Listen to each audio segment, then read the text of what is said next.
नमस्कार, मैं हूं आपके साथ अंकिता पाल। ब्रीडिंग की शुरुआत करते हैं हेडलाइंस के साथ। रांची के कांग्रेस कार्यालय में कांग्रेस प्रदेश महासचिव ने की पीसी। केंद्र की मोदी सरकार पर जमकर साधा निशाना। केंद्र सरकार पर भ्रष्टाचार का लगाया आरोप। रांची में आदिवासी धार्मिक सामाजिक संगठन की बैठक। केंद्रीय सरना समिति अध्यक्ष अजय तिर्की ने की अध्यक्षता। कांग्रेस उम्मीदवार यशवनी साहेब भी रहे मौजूद। देवगढ़ सभागार में मजिस्ट्रेट का एक दिवसीय प्रशिक्षण शिविर का आयोजन। उपायुक्त विशाल सागर ने दिया प्रशिक्षण। चुनाव के दौरान शांति व्यवस्था बनाए रखने के दिए निर्देश। साहिबगंज में तीसरे चरण के मतदान की तैयारियां तेज। एसपी ने मतदान केंद्रों का किया निरीक्षण। त्रुटि पाए जाने पर संबंधित अधिकारियों को दिए निर्देश। झारखंड में पड़ रहे भीषण गर्मी को लेकर अभिभावक संघ ने छुट्टी की मांग। राज्य के प्रधान सचिव को सौंपा ज्ञापन। राज्य सरकार को पत्र के माध्यम से कराया अवगत।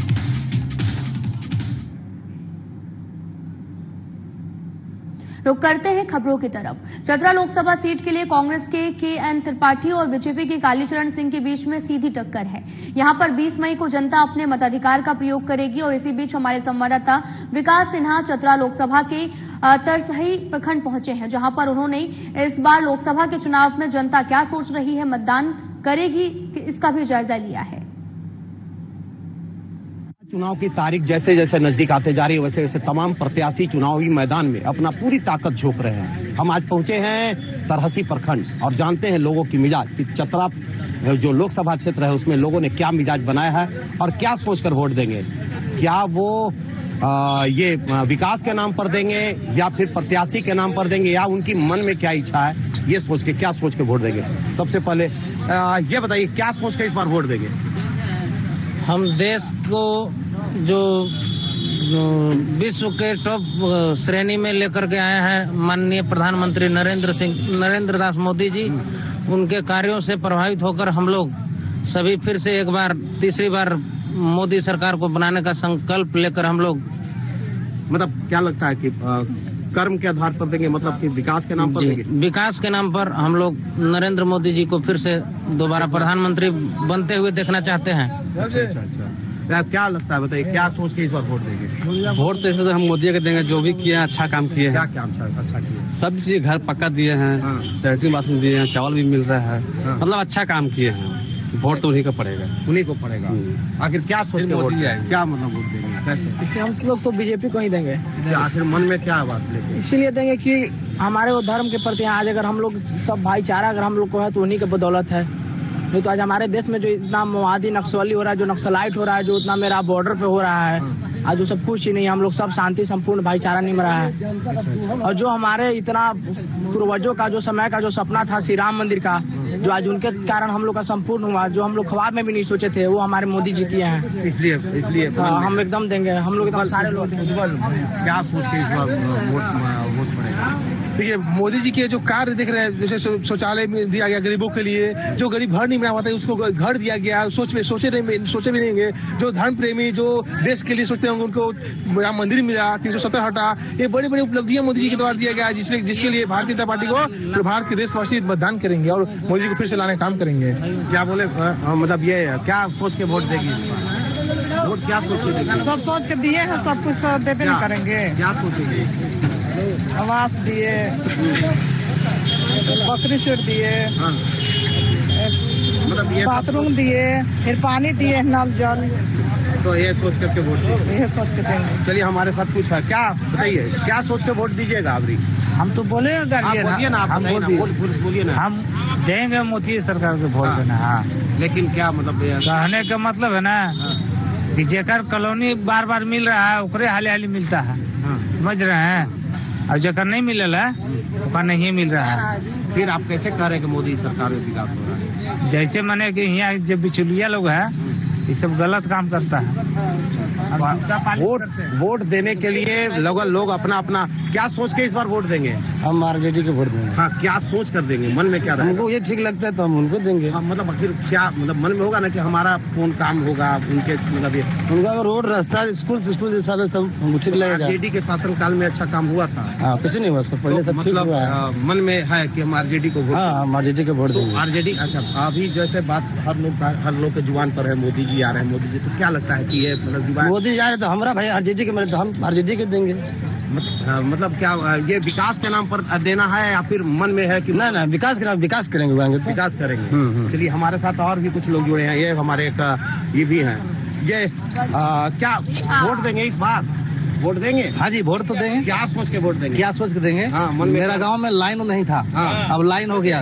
खीरा पैदा कर रहे हैं, 24 घंटा लाइन रह रहा है, तो मोदी जी के ना देंगे वोट मोदी जी को जाएगा। मतलब वो जी मतलब मन में है भरोसा है कि मोदी जी हाँ जी है। तीसरी बार प्रधानमंत्री बनते देखना चाहते हैं? तीसरी बार प्रधानमंत्री बनते जी, तो मतलब विकास के नाम पर वोट? हाँ जी, विकास के नाम पर। चलिए, ये हमारे साथ कई लोग हैं जो अपने विकास के नाम पर वोट देने की बातें कर रहे हैं। हमारे साथ कुछ और लोग हैं, उनसे भी बात कर लेते हैं। चलिए, और जैसे जैसे लगातार हो रहा है विकास की बातें हो रही। अनिल जी इधर आइए।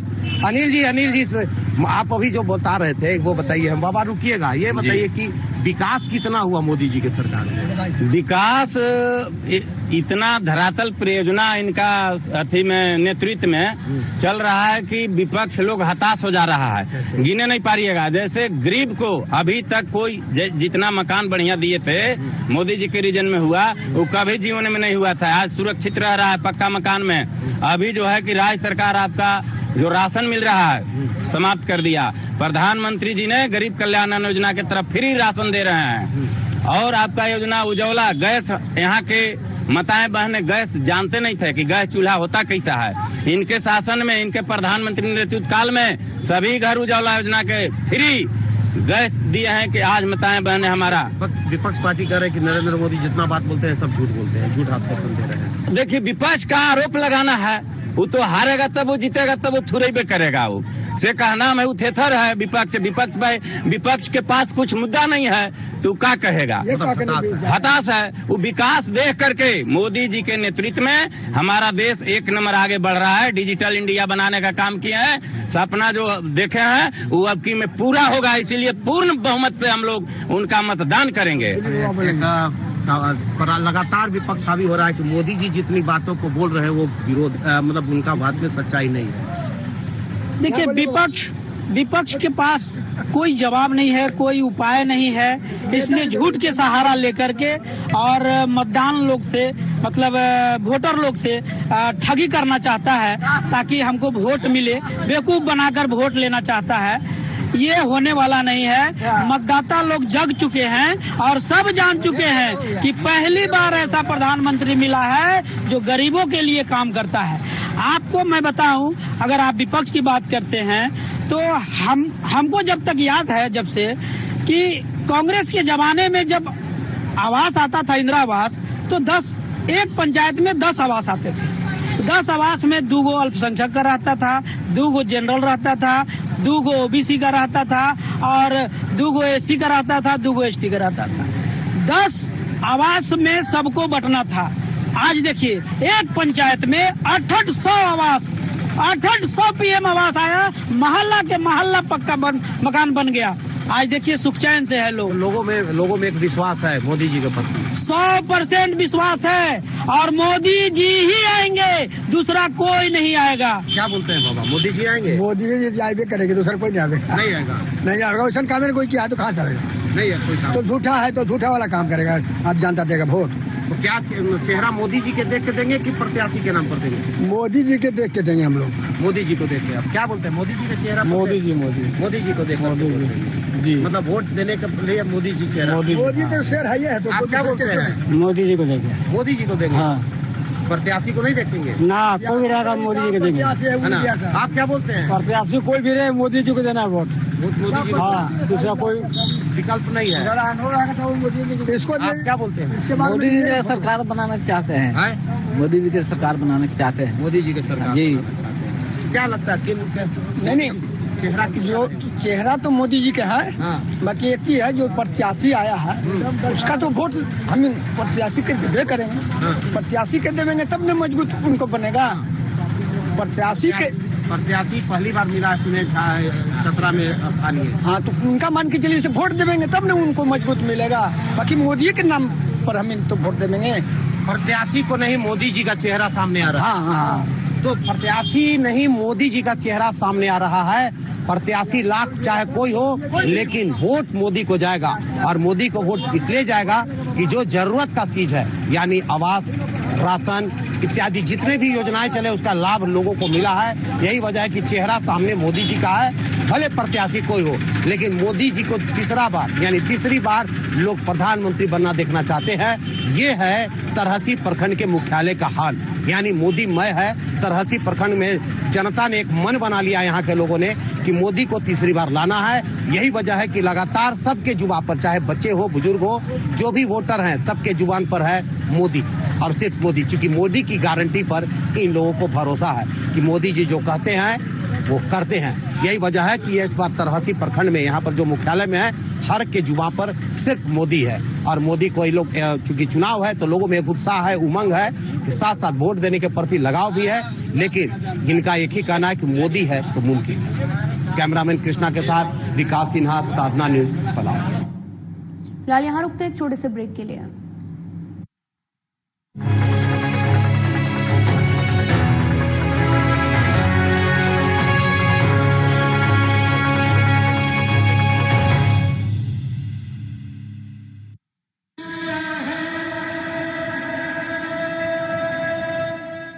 लोगों से यही मैं दरख्वास्त करता हूं कि आप वोट करने जाइए।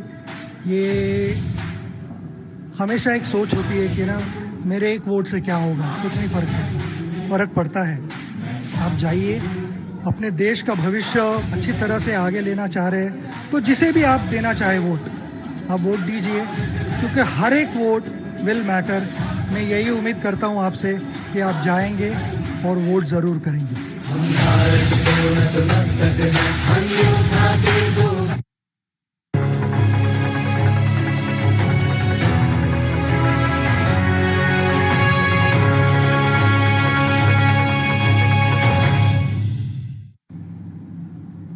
ब्रेक के बाद स्वागत है आप सभी का। रुख करते हैं खबरों की तरफ। धनबाद का मौसमी पारा बढ़ने के साथ साथ लोकसभा चुनावी पारा भी गर्म है। बीजेपी के उम्मीदवार ढुल्लू महतो और इंडिया गठबंधन की प्रत्याशी अनुपमा सिंह के विधायक पति जयमंगल सिंह उर्फ अनूप सिंह के बीच में आरोप प्रत्यारोप का सिलसिला अभी जारी है। और आपको बताते चले कि जयमंगल सिंह ने स्थानीयता का मुद्दा उछालकर ढुल्लू महतो के वोट बैंक में सेंध लगाने की कोशिश की, तो दूसरी तरफ ढुल्लू महतो ने भी पलटवार किया है। कुल मिलाकर कहा जा सकता है कि नॉमिनेशन के पहले ही माहौल गर्म हो गया है। और हम लोग देश के 140 करोड़ जनता के साथ खड़े हैं। एक भी व्यक्ति कोई नहीं बोल सकता है सुख दुख, गांव गरीब के लोग। एक आदमी, ये तो क्या सोना का चम्मच लेके आने वाला क्या बात करेगा, गरीब का बात करेगा। आज उनके पिताजी चूड़ी बेचने के लिए आया था, अरबों रुपया कमा लिया, कहां से कमाया है, ये बात करे। मेरे दादा परदादा अगर उस घराने में पैदा हुए तो मेरा गलती नहीं था। और ढुल्लू महतो जी को मैं बोलता हूँ, चंदन क्यारी जाइए, अमलाबाद कोलवरी जाइए और वहां के राजा स्वर्गीय अर्जुन सिंह से के परिवार से मिलिए, चंदन क्यारी के बिरंची माता जी से मिलिए, चंदन क्यारी के सपन माता जी से मिलिए, देव प्रताप जी से मिलिए और पूछिए कि 1930 में मेरी अपनी बुआ का शादी अमलाबाद कोलवरी के राजा अर्जुन सिंह जी से हुआ था कि नहीं हुआ था। ढुल्लू महतो जी का परिवार 1970-1960 में आया होगा।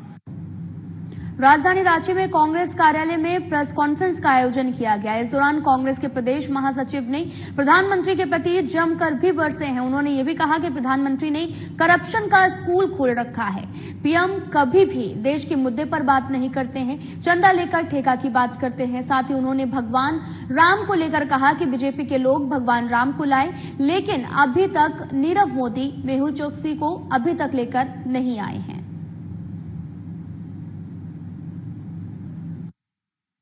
कांग्रेस तमाम घोटालों पर प्रधानमंत्री जी से जवाब चाहती है कि अपने चुनावी भाषणों के दौरान, या मैंने सुना है कि शायद इस लोकसभा के चुनाव में 2 से 3 दिनों के अंदर देश के गृह मंत्री का भी दौरा झारखंड होने जा रहा है। ये आप लोगों के माध्यम से पता चला है। तो मैं देश के गृह मंत्री से भी पूछना चाहता हूं कि उन घोटालों का भी आप जवाब इस राज्य से जरूर देके जाने का काम करेंगे। सरना धर्म कोड पर प्रधानमंत्री जी या गृह मंत्री जी जब चुनावी भाषण झारखंड में दें तो सरना धर्म कोड की बात भी जरूर करें और यह बताएं कि 10 साल कैसे हमने आदिवासियों को छलने का, ठगने का काम किया। मणिपुर में जिस प्रकार की बर्बरतापूर्ण कार्रवाई प्रधानमंत्री जी के नेतृत्व में आदिवासियों पर हुई, प्रधानमंत्री जी को झारखंड आने के पहले माफी मांगनी चाहिए।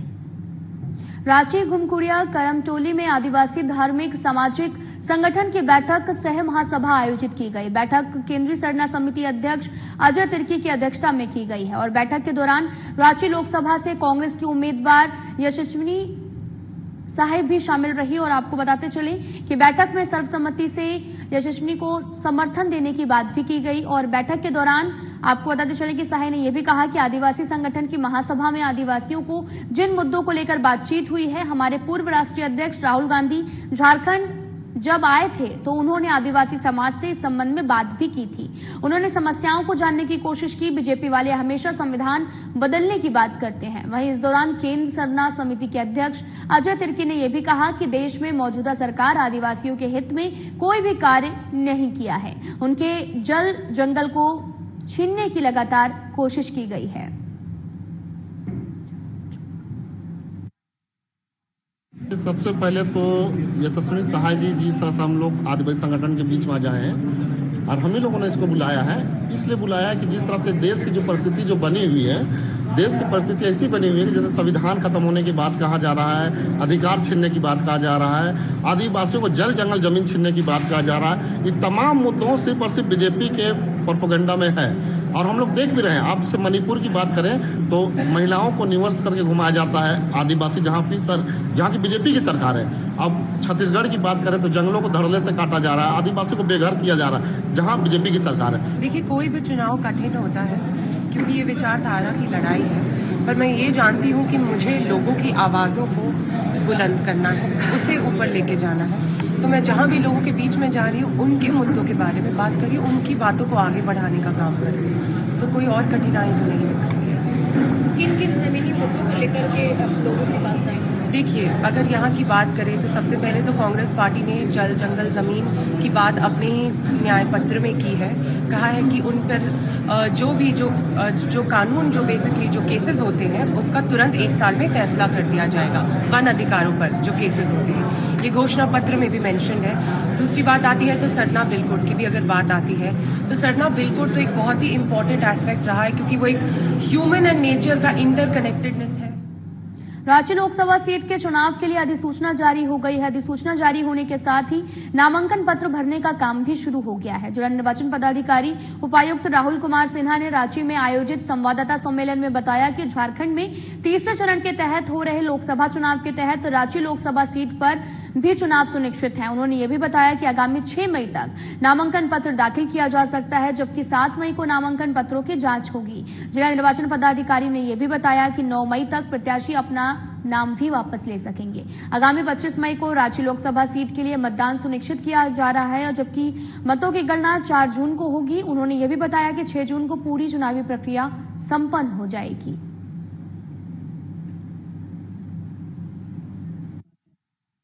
लोकसभा क्षेत्र हेतु सदस्य का निर्वाचन होना है और नाम निर्देशन पत्र रिटर्निंग ऑफिसर को या फिर श्री उत्कर्ष कुमार अनुमंडल पदाधिकारी सदर रांची सह सहायक रिटर्निंग ऑफिसर को अभ्यर्थी या उनके किसी प्रस्तावक के द्वारा दिनांक 29/4/2024 के अपश्चात अर्थात आज से दिन के 11 बजे पूर्वाह्न से लेकर 3 बजे पूर्वाह्न के बीच निर्वाची पदाधिकारी का कार्यालय कक्ष जो कमरा संख्या 202 समानालय भवन ब्लॉक ए में परिचित किए जा सकेंगे।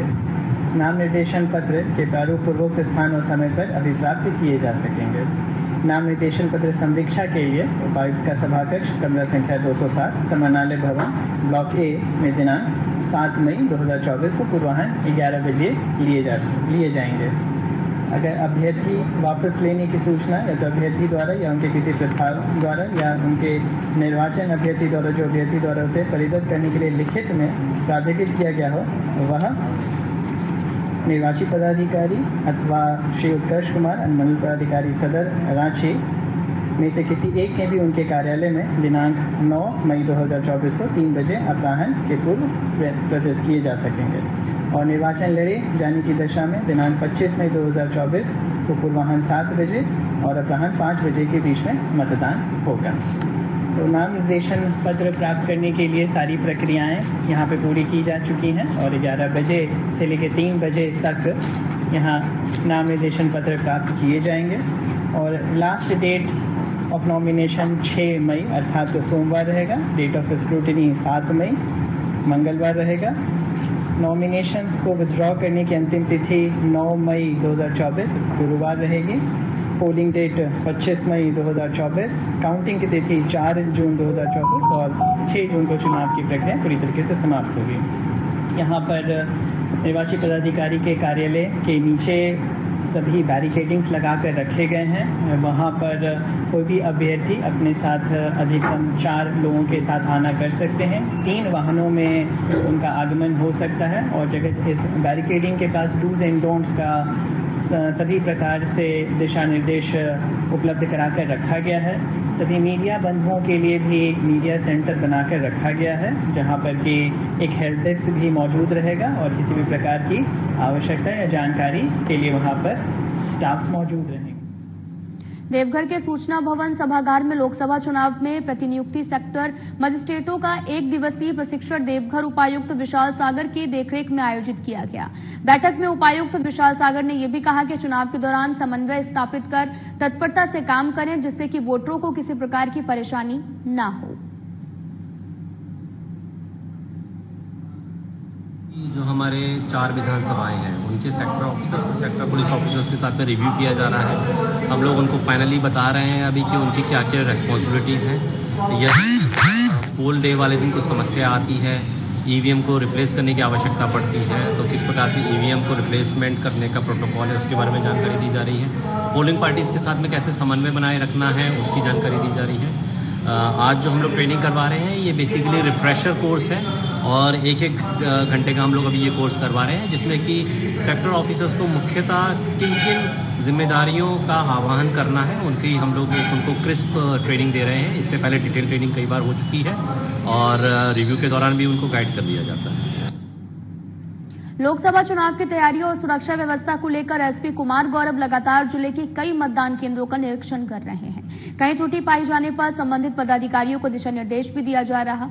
इसी कड़ी में सोमवार को भी बोरियो थाना क्षेत्र के कई बूथों का जायजा लिया गया। इस दौरान एसपी के साथ में प्रशिक्षु डीएसपी सह थाना प्रभारी रूपक कुमार सिंह समेत कई पुलिस जवान भी मौजूद रहे। साथ ही आपको बताते चले कि निरीक्षण के दौरान एसपी ने मतदान केंद्रों पर बिजली, पानी, शौचालय, संवेदनशील और अति संवेदनशील बूथों पर सुरक्षा आदि व्यवस्था का निरीक्षण किया है।